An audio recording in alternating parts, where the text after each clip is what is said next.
എനിക്ക് മനസ്സിലാവുന്നില്ല. എന്തടിസ്ഥാനത്തിലാ ഡാഡി വരുമെന്ന് പറയുന്നേ? ഇന്ന് ഈ ഫംഗ്ഷനിൽ ഡാഡി വന്നില്ലെങ്കിൽ നാളെ ഞാൻ ജീവനോടെ ഉണ്ടാവില്ല. മമ്മി, ഇതേ ഞാൻ ആ മനുഷ്യനോട് പറഞ്ഞിട്ടുണ്ട്. പറഞ്ഞാൽ പാത്മ അത് പാലിക്കൂന്ന് നിങ്ങളുടെ ഡാഡിക്ക് നന്നായിട്ട് അറിയാം. നീ പൊയ്ക്കോ. മമ്മി വെറുതെ എന്നെ ടെൻഷൻ ആക്കല്ലേ. ഒരു ഫംഗ്ഷന്റെ പേരിൽ ചത്തുകളയാനാണോ മമ്മി ഉദ്ദേശിക്കുന്നത്? നിങ്ങൾക്കൊക്കെ ഇത് വെറും ഒരു ഫംഗ്ഷൻ ആയിരിക്കും. പക്ഷെ എനിക്കിത് അഭിമാനത്തിന്റെ പോരാട്ടാ. ഞാൻ ഒരു വിട്ടുവീഴ്ചയും ചെയ്യില്ല.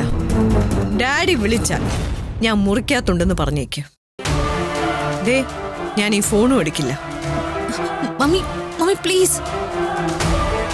ഇതുവരെ പല അവസരങ്ങളിലും ഈ വീട്ടില് എന്നേക്കാൾ പ്രാധാന്യം ആ വേലക്കാരിക്ക് കിട്ടുന്നത് ഞാൻ കണ്ടിട്ടുണ്ട്. ഇനി എനിക്കത് സഹിക്കാൻ പറ്റില്ല. പത്മ ഒരു തീരുമാനം എടുത്തിട്ടുണ്ടെങ്കിൽ ദേ അത് കൃത്യമായിട്ട് നടന്നിരിക്കണം. ഇനി ആ വേലക്കാരിയല്ല, അവളുടെ കുടുംബം ഒരുമിച്ചില്ലാണ്ടായാലും ശരി. മമ്മി മമ്മി മമ്മി ഞാൻ പറയുന്നേക്ക്. ഓടിയോ മമ്മി മമ്മി വാതിൽ തുറക്ക്.